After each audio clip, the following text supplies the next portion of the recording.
Sang ibu bercerita sejak kelas 1 SMK, almarhum menggunakan sepatu dengan ukuran yang lebih kecil dari kakinya. Karena keterbatasan ekonomi, sepatu lama tetap digunakan. Akibatnya kaki korban mengalami luka. Kondisi diperparah saat menjalani kegiatan magang di pusat perbelanjaan yang mengharuskan berdiri dalam waktu yang lama. Selama 1 bulan, keluhan nyeri di kaki semakin memburuk, lalu kaki korban mengalami pembengkakan. Pihak sekolah menegaskan sepatu kekecilan bukan penyebab korban meninggal dunia karena belum ada penjelasan secara medis. Namun menurut sang ibu, kaki korban membengkak sekitar 20 hari di bagian atas kaki dan rasa sakitnya menjalar ke pinggang dan kepala, hingga membuat kondisi kesehatannya pun menurun. Baru-baru aja gitu, dari setengah bulan sakit itu memang nggak bengkak. Setelah hampir berapa lama ya, hampir sekitar 20 hari baru ada bengkaknya. Seperti itu. Di keseluruhan kakinya atau ya, ada di jari jemarinya? Bagian di atasnya kaki itu aja. Oh. Sebelumnya ngeluh sakit apa, Bu? Sakitnya ya di kaki. Di kaki. Larinya ke pinggang sampai ke punggung. Tuh, tapi dia biarkan aja.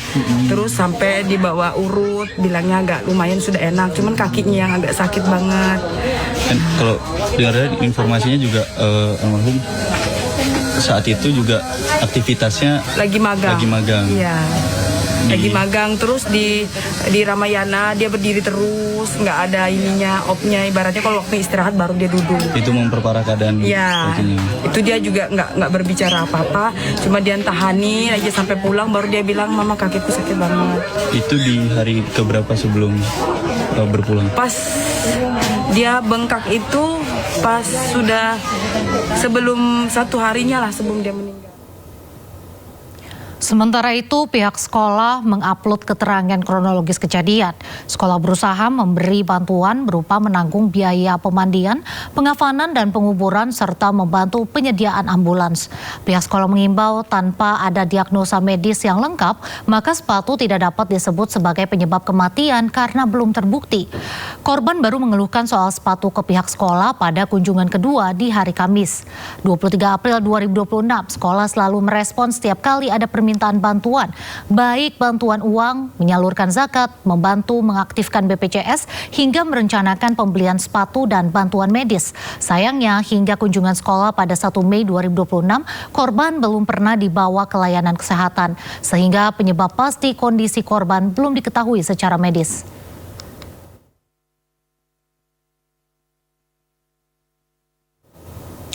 Sepatu tak layak, nyawa pun terkoyak.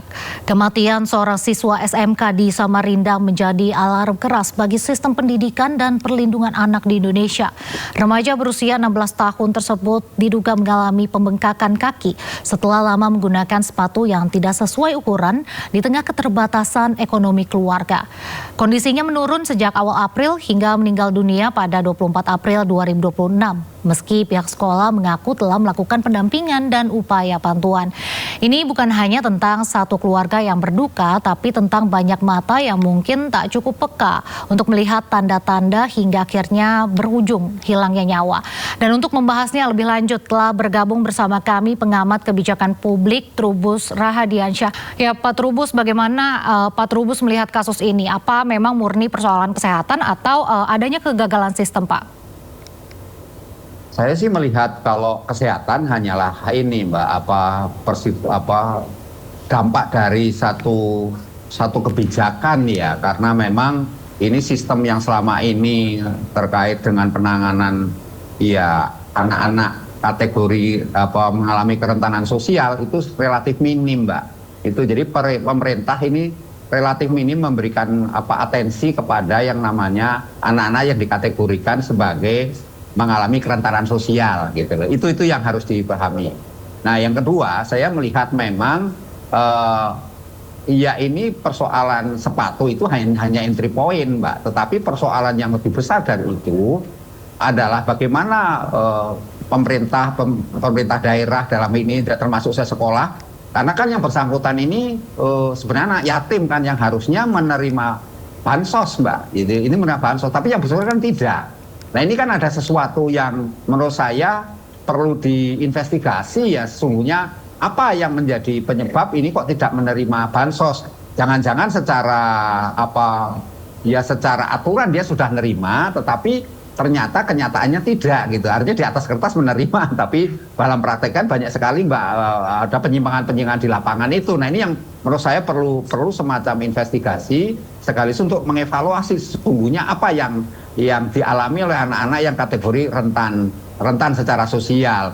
Nah yang ketiga ini kan sebenarnya perlu kolaborasi yang jelas ya antara pihak sekolah, kemudian pihak pemerintah daerah, juga masyarakat sekatnya misalnya termasuk keluarga, termasuk di sini RT, RW, lurah dan sebagainya.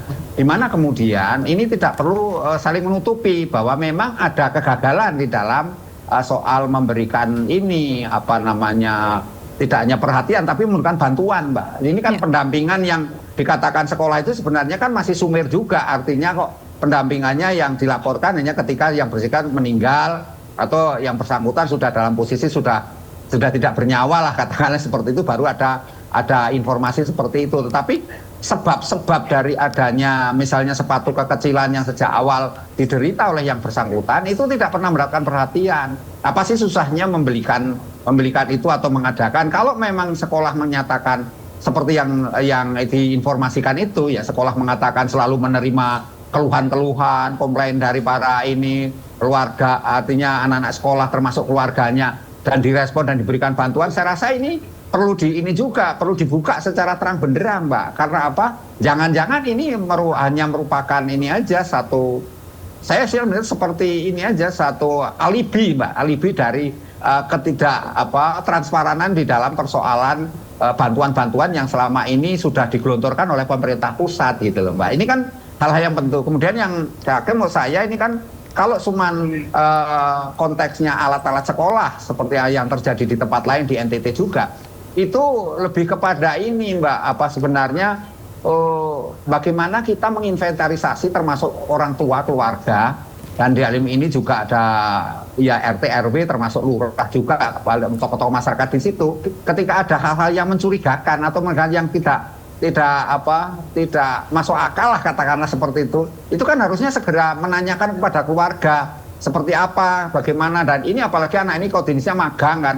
Ya kalau magang kemudian dia berdiri lama, ini kan seolah mengalihkan bahwa itu yang bersangkutan meninggal karena bekerja terlalu capek atau dia tidak cocok pekerjaannya. Itu kan jadi hal-hal yang menurut saya juga nggak rasional gitu, karena kan itu di dalam bekerja itu kan juga ada mekanisme prosedur yang sudah ditetapkan, di mana kemudian dia juga bisa istirahat, bisa meminta istilahnya paling tidak kesempatan untuk ini kan bincang-bincang dengan sesama temannya kan seperti itu kan, ada curhat-curhat sesama temannya kan ada.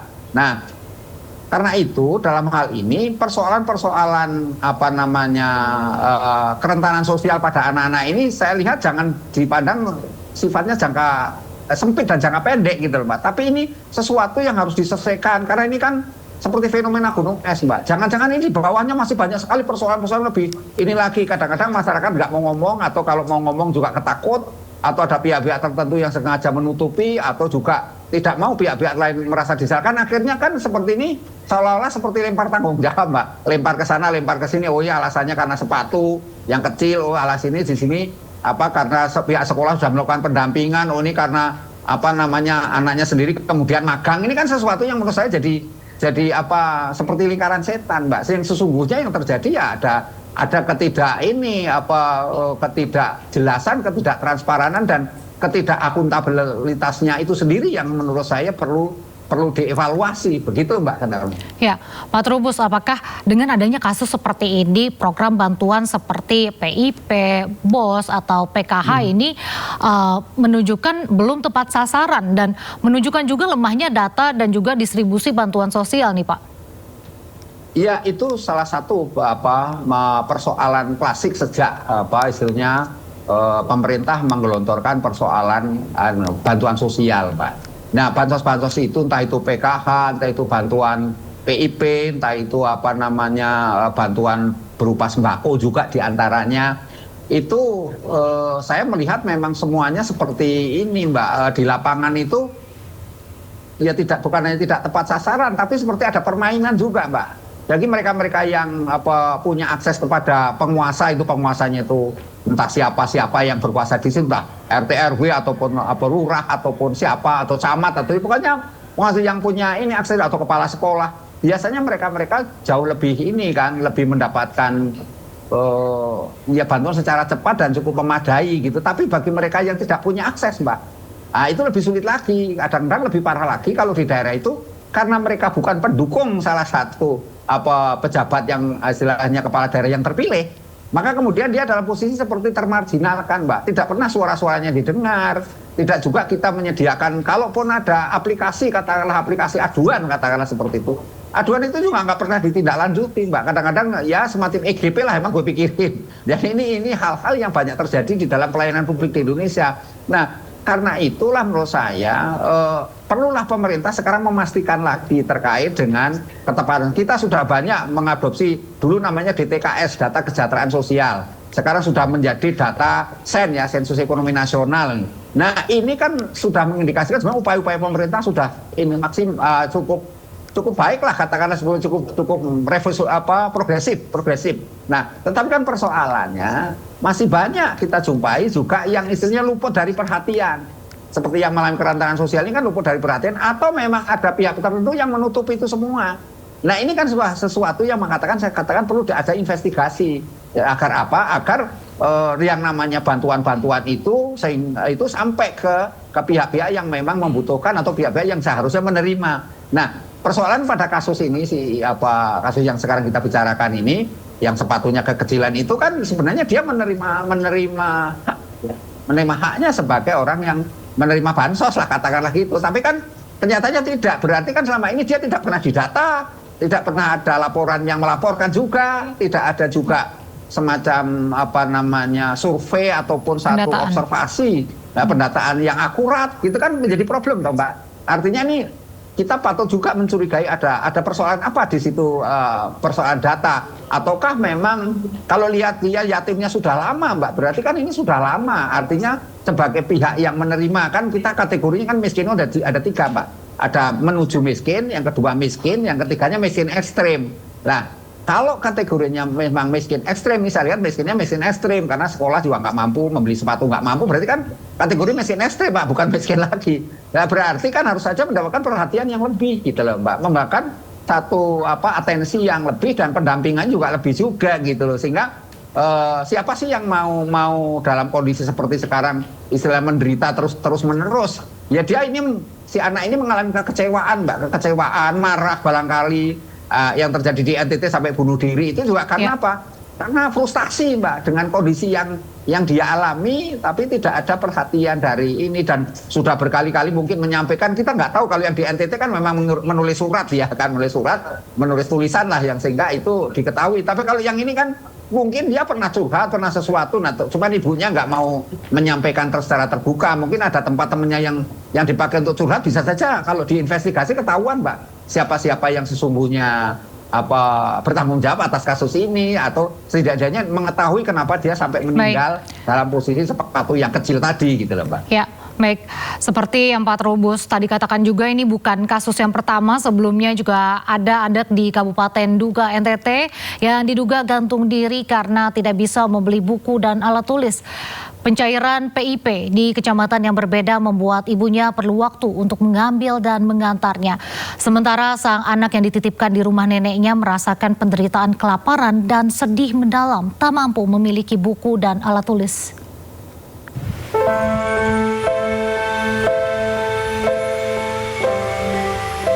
Indonesia kembali berduka dengan hilangnya nyawa seorang anak di Kecamatan Jerebu, Kabupaten Ngada, Nusa Tenggara Timur. Anak kelas 4 SD tersebut memutuskan untuk mengakhiri hidupnya di pohon cengkeh dekat kebun milik neneknya. Korban mengakhiri hidupnya akibat tekanan ekonomi dan ketidakmampuan untuk membeli pena dan buku. Saat melakukan olah TKP, petugas menemukan sepucuk surat dari korban yang mengucapkan perpisahan kepada ibunya.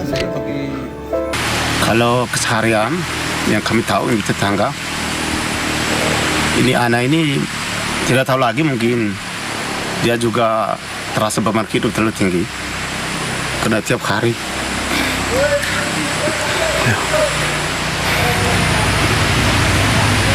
dia pulang sekolah itu lapar, Itu dia punya mama, itu lepas dia tinggal di kampung raya dengan dia punya oma itu sudah tua. Hilangnya nyawa bocah di Ngada, Nusa Tenggara Timur ini memantik amarah Gubernur NTT. Emmanuel Melkiades menegur keras seluruh jajaran pemerintah setempat yang dinilai gagal dalam mengurus masyarakat. Seorang anak di NTT ini meninggal hanya karena tidak bisa beli buku. Ballpoint. Sejak 2 hari lalu itu banyak menteri WA saya, banyak pimpinan DPR, teman-teman saya juga WA saya. Apa yang terjadi di NTT kok kayak begini? Di tengah kita semua bisa duduk seperti ini, masih banyak di NTT ini warga negara Indonesia asal NTT yang kemarin mati ini asal Ngada, yang mati hanya karena dia miskin. Saya punya lidah juga keluh juga, tangan saya susah juga jawabnya. Saya WA pimpinan daerahnya lama sekali kasih respon. Akhirnya saya minta orang saya sendiri turun pergi cek. Mungkin ini sudah biasa orang mati kali di daerah ya. Para pejabat-pejabat daerah, saya juga sama kritik diri saya sendiri. Kayak begini cukup sendiri yang terakhir sudah nih. Dan jangan kira kepala daerah atau kepala daerah, sekda ini merasa ini persoalan biasa. Ini pas sekda kan pas ada ini. Tadi malam saya cek terakhir, belum ada Pemda Ngada datang mewakili pergi menyampaikan berduka pada ini keluarga korban. Kan gila nih model gini. Nggak boleh begitu Pak Sekda, nggak boleh. Kirim orang secara resmi dari Pemda Ngada. Itu kita gagal sebagai pemerintah. Tadi malam sama saya cek belum ada tuh Pemda Ngada turun secara resmi ya. Itu nggak boleh itu. Sebagai pemerintah kita gagal urus warga negara kalau model begini. Malu saya sebagai gubernur model gini. Adanya kasus ini menjadi tamparan keras bagi berbagai pihak, khususnya pemerintah, untuk dapat memperhatikan masyarakatnya. Diharapkan tidak ada lagi nyawa yang hilang hanya karena kesejahteraan, karena satu Jawa terlalu berharga untuk masa depan sebuah bangsa. Tim Liputan, iNews melaporkan. Pak Trubus, dari 2 peristiwa ini di NTT dan juga di Samarinda ini kan dua-duanya dikarenakan perlengkapan sekolah ya. Mana yang sebenarnya lebih ideal? Perlengkapan sekolah diberikan dalam bentuk fisik atau diberikan dalam bentuk uang saja, Pak? Kalau untuk alat sekolah itu memang lebih cocok ya, itu diberikan dalam bentuk uang, Pak. Karena uang itu nanti mereka bisa bisa mencari sendiri yang sesuai. Hanya persoalannya memang kalau bentuk uang ini kelemahannya harus ada yang mengawasi, harus ada yang mendampingi, sehingga uangnya memang betul digunakan untuk keperluan yang semestinya atau sesuai peruntukannya lah, katakan seperti itu. Nah, kalau kita memilih yang barang, nah barang ini sudah berkali-kali ada konteks sembako lah, konteks apalah, itu selalu ujung-ujungnya apa? Ada yang melakukan penyunatan, ada yang melakukan pemotongan, bahkan dulu sampai melibatkan yang namanya seorang pejabat tinggi menteri lah, katakanlah di era Pak Jokowi waktu itu. Nah, mensosnya. Nah, ini juga mengindikasikan apa? Memang persoalan yang kalau berbentuk barang itu lebih rentan, Mbak, daripada kalau minta tunai. Gitu loh. Sehingga kalau mau ditanyakan apakah lebih cocok barang atau tunai, ya mesti jawabannya lebih tepat sekarang ini, era sekarang tunai gitu. Hanya ini persoalannya bagaimana agar pendampingan itu tidak menjadi beban, karena selama ini pendampingan terhadap bansos itu, khususnya bansos tunai, Mbak, itu relatif nggak efektif kok, Mbak, gitu. Jadi mereka laporannya apa, sesungguhnya mereka memberikan semacam edukasi seperti apa kepada si penerima bansos itu nggak pernah jelas. Nah, munculnya kemudian dampak buruk, ada rekening-rekening dorman itu yang tempat dipakai untuk judo lah, kemudian sampai ada dipakai hal-hal yang negatif lah, katakanlah yang oleh pihak PPATK akhirnya sampai dibekukan oleh pemerintah waktu itu. Nah, ini juga mengindikasikan bahwa memang tunai sendiri kalau tata kelolanya, sistemnya tidak baik, itu ya potensi penyimpangannya juga tinggi sekali, Mbak, gitu. Jadi sebenarnya apapun bentuknya, sepanjang bisa memastikan bahwa itu sampai pada pihak penerima. Yang kedua adalah bagaimana kemudian pemerintah melakukan law enforcement yang tegas kepada mereka-mereka yang melakukan pelanggaran lah, katakanlah seperti itu. Sebenarnya segala sesuatu yang namanya bantuan sosial, Mbak, itu sangat-sangat baik, dalam arti apa? Itu menunjukkan negara hadir. negara punya tanggung jawab Baik. kepada yang namanya rakyatnya. Itu Mbak persoalannya. Ya, baik Pak Trubus, tragedi ini tentunya seharusnya tidak akan pernah terjadi ya, karena sesederhana sepatu yang tidak lagi muat, kita juga jadi bertanya di mana kita saat itu, di mana sistemnya seharusnya melindungi, dan tragedi ini harus jadi pelajaran berharga untuk kita lebih saling peduli lagi. Terima kasih Pak Trubus telah berbagi dengan kami, sangat bermanfaat tentunya, dan atas waktunya bersama